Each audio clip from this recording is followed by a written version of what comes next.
la tristesse arrive, je sais tu es là, toujours près de moi. Bon vendredi, bienvenue à votre émission La Victoire de l'amour. J'espère que vous allez bien en cette fin de semaine, dans ce beau vendredi. On rejoint notre ami, les psychologues. On l'aime beaucoup pour sa grande profondeur, Pierre Faubert.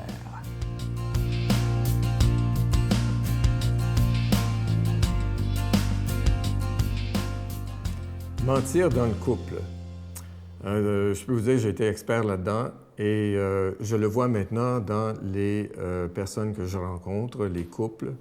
Des gens extrêmement courageux. Moi, j'admire les personnes qui investissent dans le temps et l'argent. C'est vraiment quand même pas mal cher. Mais pour vivre ensemble, je pense que c'est vraiment là une preuve d'amour, surtout quand ce sont les deux personnes qui veulent être là. Ça arrive souvent qu'une personne m'appelle, la plupart du temps c'est la dame, et elle dit « Je veux une thérapie de couple ». Enfin, c'est pas « nous voulons », c'est « je veux ». Alors, l'autre est traîné et puis je peux vous dire d'avance que ça ne fonctionnera pas. Ils sont déjà séparés. Alors, mais ce couple-ci dont je vous parle, c'est un couple qui, après 2 sessions, m'a dit qu'il souhaitait énormément poursuivre parce que ça leur faisait du bien. Qui fait du bien à qui dans une thérapie de couple? Est-ce que c'est le thérapeute? Non. Le thérapeute est là, je suis là, pour être présent aux 2 personnes qui veulent être présentes l'une à l'autre. Je suis un catalyseur, si vous voulez. Et donc, je suis là, je plonge dans cette dynamique. Et je peux vous dire qu'à certains moments, comme ça a été le cas hier, j'étais ému. J'étais ému parce que la question du mensonge est sortie. Et on a découvert ensemble que ce mensonge-là, c'est une forme de rébellion contre l'autorité et c'est aussi à cause de la peur, en fait, à cause de la terreur. Vous savez, quand on entre en couple avec tout ce que nous sommes, c'est-à-dire avec tout ce que nous avons vécu depuis j'insiste là-dessus, depuis notre conception.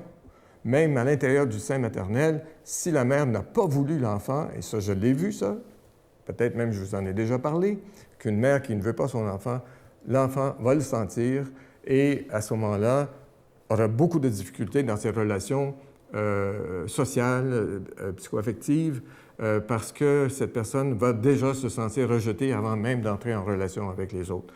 Alors, dans ce couple-ci, eh bien, évidemment, on amène petit à petit ces histoires. C'est extrêmement touchant. Et dans ce cas-ci, l'homme mentait. Pourquoi? Parce qu'il avait peur de quoi? Il avait peur de se faire battre. Il avait peur de se faire battre et humilier par la femme. Et pourquoi ça? Pas parce que la femme était violente. Oui, elle est agressive, mais elle aussi, elle a ses raisons pour son agressivité. Mais j'étais extrêmement touché, bouleversé même, en voyant cet homme mature qui était ému, les lèvres tremblantes, et qui disait qu'il avait peur de se faire battre. Eh bien, pensons-y, nous amenons tout ce que nous sommes dans nos relations de couple. Notre Père qui es aux cieux, que ton nom soit sanctifié, que ton règne vienne, que ta volonté soit faite sur la terre comme au ciel. Donne-nous aujourd'hui notre pain de ce jour. Pardonne-nous nos offenses comme nous pardonnons à ceux qui nous ont offensés. Ne nous laisse pas entrer en tentation, mais délivre-nous du mal, car c'est à toi qu'appartient le règne, la puissance et la gloire pour les siècles des siècles. Amen. Donne-moi rendez-vous dans l'éternité, qu'il faut croire toujours en toi. Mais mon Dieu, j'ai besoin de toi, comme lui savoir dresser la table, chanter l'amour gens de toute la terre. Mon cœur, je l'ai gardé pour toi, mon Dieu. La victoire de l'amour, c'est la force de la foi. On a tous un rendez-vous dans les bras des... Toujours avec une grande joie que je vous présente ce beau cadeau du mois. Il s'agit ce mois-ci d'un chapelet en bois d'olivier. Il est fait à la main, il est déjà béni, bien entendu. Mais comme je vous disais les autres semaines, ce qu'il y a de particulier, c'est que ça n'est pas fait dans une usine. C'est fait à la main, comme je vous disais, par une communauté religieuse du Mexique, à Mexico précisément. Et la supérieure nous a envoyé un message en nous remerciant de tout cœur, la Victoire de l'amour, de faire fabriquer les chapelets chez eux, parce que eux, ça leur permet d'aider aussi les plus démunis. Vous savez qu'il y a beaucoup de pauvreté au Mexique, à Mexico, entre autres. Alors, les religieuses peuvent aider les plus démunis. Alors, je vous rappelle que c'est avec un don de 25 $ et si vous en voulez deux, avec un don de 40 $. Et je vous rappelle, ce n'est pas fait dans une usine, c'est fait vraiment par une communauté religieuse. Et elle nous disait dans un message, évidemment, que lorsqu'elles travaillent pour faire ces chapelets, elles le font dans la prière. Alors, je vous donne l'adresse, la Victoire de l'amour, casier postal 120, succursale Boucherville à Boucherville, le J4B 5E6, je vous la redonne, la Victoire de l'amour, casier postal 120, succursale Boucherville à Boucherville, le J4B 5E6. Également par téléphone, par carte de crédit du lundi au jeudi, de 8h à 5h, dans le 514-523-4433, 523-4433 ou sans frais, le 1-888-811-9291, 1-888-811-9291 et aussi sur notre site Internet, le www.lavictoiredelamour.org. Merci de tout cœur de votre grande générosité. Je vous rappelle ce beau chapelet, ce cadeau du mois pour le mois d'août, un chapelet en bois d'olivier qui est fait à la main et il est déjà béni. Merci de tout cœur de votre grande générosité et de votre prière.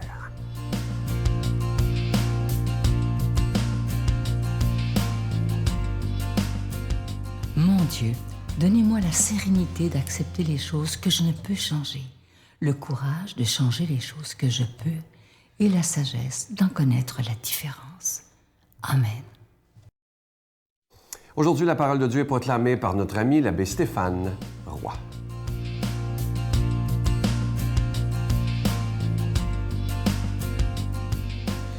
Bonjour à toi aujourd'hui et bon vendredi matin. Évangile de Jésus-Christ selon saint Matthieu. Des pharisiens s'approchèrent de lui pour le mettre à l'épreuve.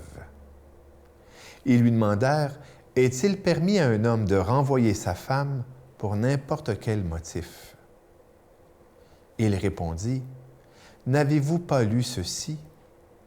Dès le commencement, le Créateur les fit hommes et femmes, et dit, « À cause de cela, l'homme quittera son père et sa mère. Il s'attachera à sa femme, et tous deux deviendront une seule chair. Ainsi, ils ne sont plus deux, mais une seule chair. Donc, ce que Dieu a uni, que l'homme ne le sépare pas. » Les pharisiens lui répliquent, « Pourquoi donc Moïse a-t-il prescrit la remise d'un acte de divorce avant la répudiation? » Jésus leur répond, « C'est en raison de la dureté de votre cœur que Moïse vous a permis de renvoyer vos femmes. Mais au commencement, il n'en était pas ainsi.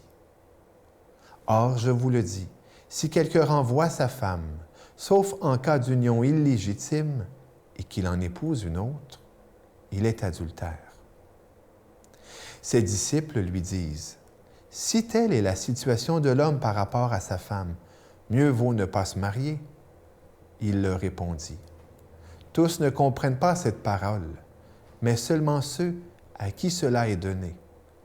Il y a des gens qui ne se marient pas car, de naissance, ils en sont incapables. Il y en a qui ne peuvent pas se marier car ils ont été mutilés par les hommes. Il y en a qui ont choisi de ne pas se marier à cause du royaume des cieux. Celui qui peut comprendre, qu'il comprenne. » Vous savez, du fait de mon travail à la prison, mais aussi, eh bien, du fait de mon rôle d'accompagnateur spirituel auprès de nombreux jeunes, j'aime souvent à parler de la vocation à la sainteté, qui est la vocation. La, souligné, vocation de tout le monde. Ainsi, j'aime alors dire que ce qu'on appelle la vocation, prêtre, sœur, marié, célibataire, c'est un état de vie. Mais la vocation, c'est la sainteté. Et à ce moment où on a à choisir l'un ou l'autre état de vie, eh bien, je les invite à se poser la question. Quel état de vie va m'aider à accomplir ma vocation à la sainteté? Car c'est ça le plus important. C'est ça, la sainteté. Qu'est-ce qui va m'aider à aimer le plus, à me donner le plus, à servir, à grandir? Ainsi, moi, il y a 9 ans, j'ai discerné que ça allait être la prêtrise. La question du mariage et du divorce, comme il en est question dans le texte aujourd'hui, est une question délicate. Puis, je vais vous dire, il n'y a pas une question délicate qui ne m'est pas posée à la prison. C'est souvent l'opportunité pour moi de parler aux gars des commandements de Dieu. Vous savez, les gars, oui, Dieu veut le mariage pour les gens.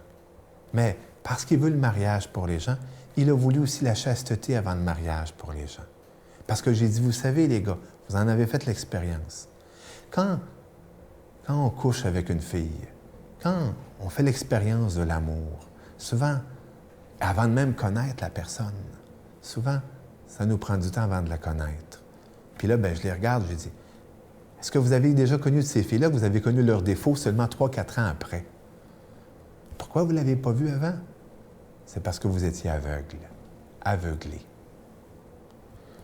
La parole de Dieu est un tout. C'est une école. Si le Seigneur ne veut pas la souffrance, eh bien, c'est parce qu'il veut la prévenir. Et combien de souffrances humaines, eh bien, le Seigneur nous prévient quand il nous explique l'Écriture, quand il nous donne ces paroles de vie, de vérité. Ainsi, l'Église a bien sûr à avoir une sollicitude particulière pour les gens qui se marient et puis les gens aussi qui vivent des divorces, des ruptures, des blessures d'amour. La miséricorde, la compassion, la consolation de Dieu est pour tous ces gens-là. Une miséricorde qui guérit et une miséricorde aussi qui doit prévenir. Alors, dans notre prière, ayons une pensée toute spéciale pour tous ces gens et demandons au Seigneur de nous bénir. Au nom du Père, du Fils et du Saint-Esprit. Amen. Je vous salue Marie, pleine de grâce. Le Seigneur est avec vous. Vous êtes bénie entre toutes les femmes, et Jésus, le fruit de vos entrailles, est béni. Sainte Marie, Mère de Dieu, priez pour nous pauvres pécheurs, maintenant et à l'heure de notre mort. Amen.